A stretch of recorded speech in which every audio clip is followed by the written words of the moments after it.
Party అధికారంలో ఉన్నప్పుడు ఆ పార్టీలో నేతలు అంతా తామే అన్నారు. పార్టీ ప్రతిపక్షంలోకి రాగానే టచ్ మీ నాట్ అన్నట్లుగా వ్యవహరిస్తున్నారు. అంతేకాదు అక్కడ ఎమ్మెల్యే బీఆర్ఎస్ నుంచి గెలిచినా పార్టీకి దూరమయ్యారు. ఈ నేపథ్యంలో కొత్త నేత కోసం గులాబీ క్యాడర్ ఎదురు చూస్తోంది. రాష్ట్రంలోనే అత్యధిక ఓటర్లున్న ఆ నియోజకవర్గంలో పట్టు కోసం బీఆర్ఎస్ శ్రమిస్తుంది. ఇంతకీ కారుకు డ్రైవర్ లేని నియోజకవర్గం ఏది? గులాబీ పార్టీకి ఎందుకంత కష్టం వచ్చింది? షేర్లింగంపల్లి అసెంబ్లీ నియోజకవర్గం రాష్ట్రంలోనే అత్యంత విలువైన ప్రాంతం. ఐటీ సెక్టార్ విస్తరించిన ఏరియా. రాష్ట్రంలోనే అత్యధిక జనసాంద్రత కలిగిన ప్రాంతంగా రికార్డు సృష్టించిన షేర్లింగంపల్లిలో బీఆర్ఎస్ ఉనికి ప్రశ్నార్థకంగా మారింది.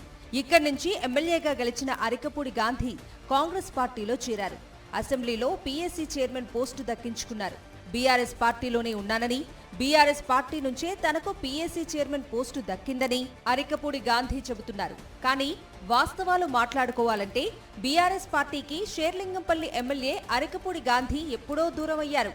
గతంలో బీఆర్ఎస్ పార్టీలో షేర్లింగంపల్లి నియోజకవర్గంలో అంతా తానై ఎమ్మెల్యే అరికపూడి గాంధీ వ్యవహరించేవారు. కాంగ్రెస్ అధికారంలోకి వచ్చిన తర్వాత జరిగిన రాజకీయ పరిణామాల్లో ఆయన బీఆర్ఎస్ పార్టీకి దూరం కావడంతో ప్రస్తుతం ఆ నియోజకవర్గంలో కారు పార్టీకి పెద్ద దిక్కు కరువయ్యారు. నియోజకవర్గానికి సంబంధించిన బీఆర్ఎస్ నేతలంతా దాదాపుగా అందరూ అధికార పార్టీలో ఉన్న ఎమ్మెల్యే అరికపూడి గాంధీ వెంటే తిరుగుతున్నారు.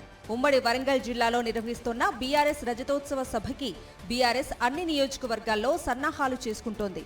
షేర్లింగంపల్లిలో మాత్రం ఆ సందడి కనిపించటం లేదు. అధికారంలో ఉన్నప్పుడు ఐటీ సెక్టార్లో అంతా తానై కేటీఆర్ ఇష్టంగా ఇక్కడ కార్యక్రమాలు చేశారు. తాజాగా ఇక్కడ పార్టీ కార్యక్రమాలు నిర్వహించడానికి లీడర్లెవరూ ముందుకు రావటం లేదని క్యాడర్ అసంతృప్తి వ్యక్తం చేస్తోంది. రంగారెడ్డి జిల్లా రాజకీయాల్లో కీలకంగా ఉన్న షేర్లింగంపల్లి బాధ్యతలు గులాబీ బాస్ ఎవరికి అప్పగిస్తారు అనేది ప్రస్తుతం ఆసక్తిగా మారింది.